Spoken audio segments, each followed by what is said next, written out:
하나님의 말씀은 신명기 33장 12절에서 17절 말씀입니다. 베냐민에 대하여는 일렀으되 여호와의 사랑을 입은 자는 그 곁에 안전히 살리로다. 여호와께서 그를 날이 마치도록 보호하시고 그를 자기 어깨 사이에 있게 하시리로다.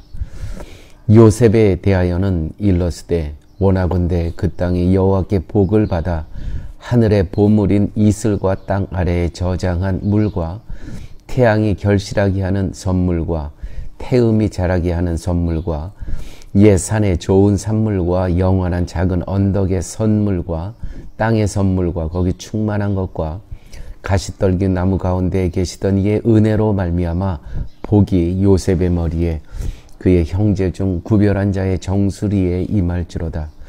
그는 첫 수송아지 같이 위엄이 있으니 그 뿔이 들소의 뿔 같도다. 이것으로 민족들을 받아 땅 끝까지 이르리니 곧 에브라함의 자손은 만만이요 므낫세의 자손은 천천이로다. 아멘. 모세는 임종하기 전에 이스라엘을 12지파를 축복하는데 오늘은 특별히 베냐민 지파와 요셉 지파에 대한 축복의 내용입니다.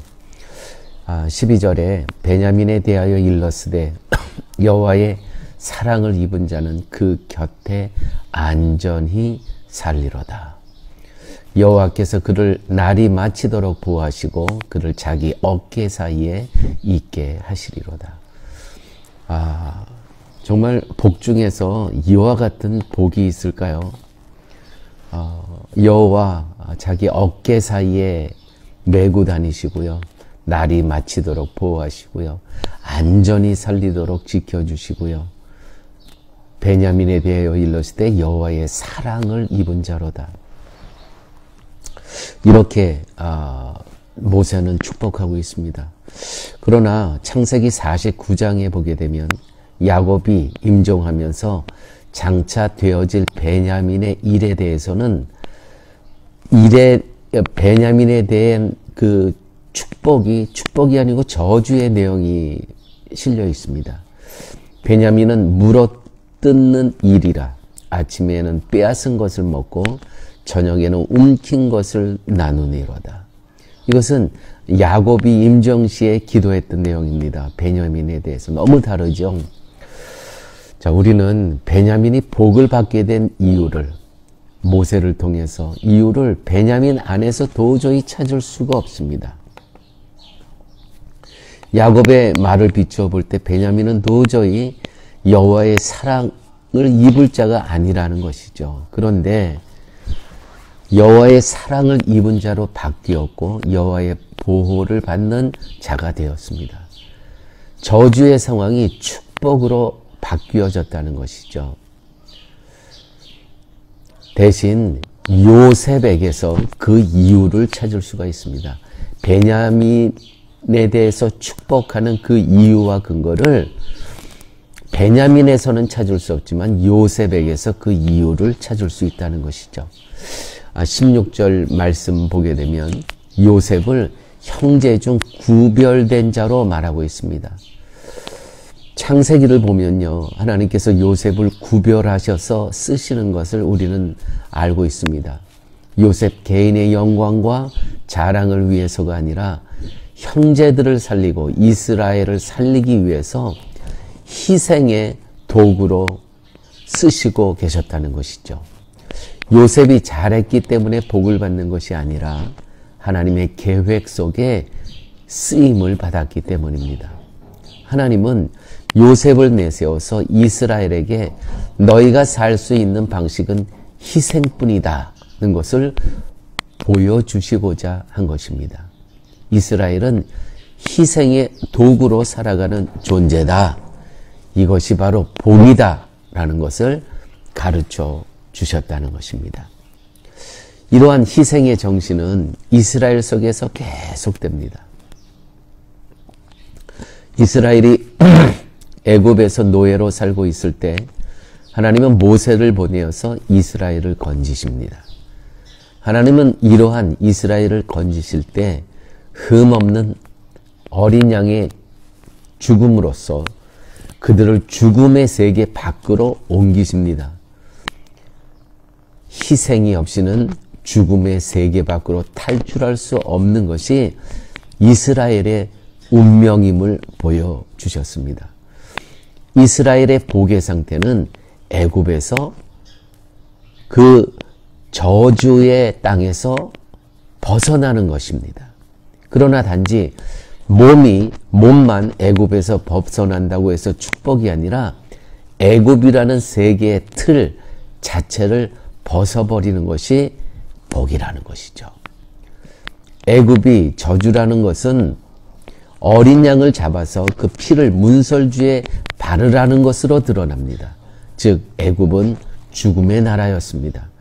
죽음의 나라인 애굽에 대한 미련을 벗어버리고 어린 양의 피로서 새롭게 형성된 그 나라에 소속되는 것이 복이라는 것이죠. 이것이 바로 하나님의 복이라는 것입니다. 따라서 앞으로 이스라엘에 대한 하나님의 사랑은 이스라엘의 행위가 아니라 오직 어린 양의 피를 근거로 할 뿐이라는 것입니다. 이스라엘은 여호와의 사랑을 받을 만한 가치가 전혀 없었습니다. 그들에게서 드러나는 것은 오직 죄뿐이었습니다. 그러한 이스라엘을 사랑하신다면 그것은 그들 안에 어린 양의 피의 흔적이 있을 때뿐이라는 것입니다. 이스라엘이 홍해를 건널 때 이스라엘을 살리신 이유도 그들이 어린 양의 피로 살아난 자들이기 때문입니다.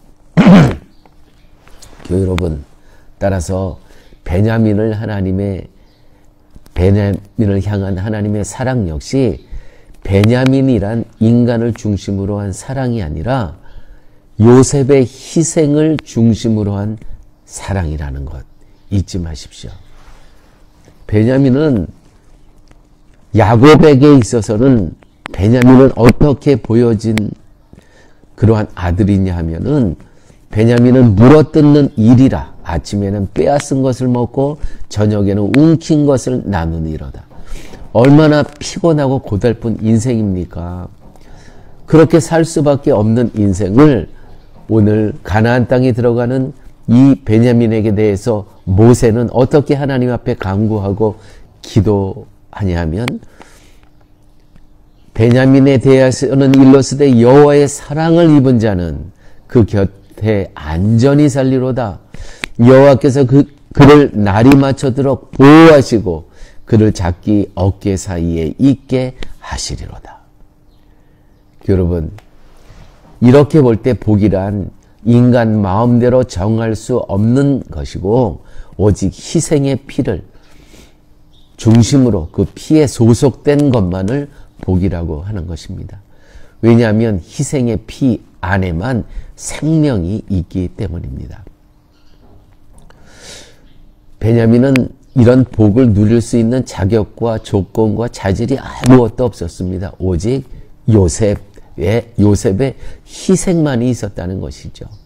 마태복음 16장 25절 26절 누구든지 제 목숨을 구원고자 하면 잃을 것이요 누구든지 나를 위하여 제 목숨을 잃으면 찾으리라.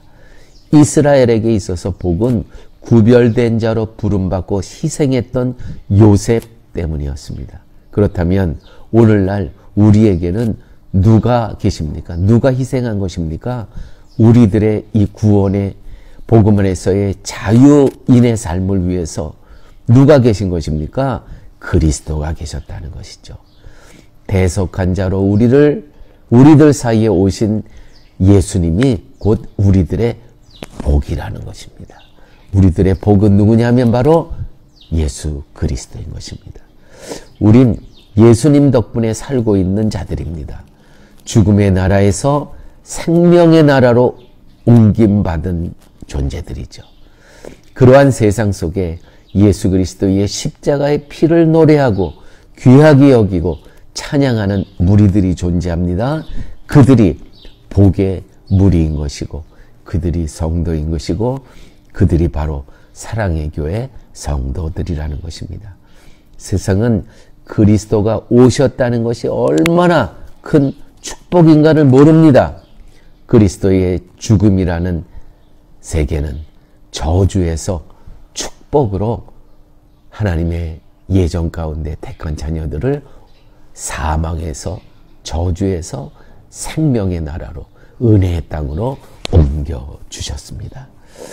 기도하십니다. 아버지 하나님, 오늘도 말씀을 통해서 우리가 이렇게 복된 존재, 거룩한 존재인 것을 깨닫게 하여 주심을 감사합니다. 이 사망에서 생명으로 옮겨진 이 복을 우리만 누리는 것이 아니라 아직도 이 복을 누리지 못하는 그 복의 근거 예수 그리스도를 전하며 살아갈 수 있는 우리의 삶 되게 하여 주옵소서. 예수님 이름으로 기도드렸습니다. 아멘.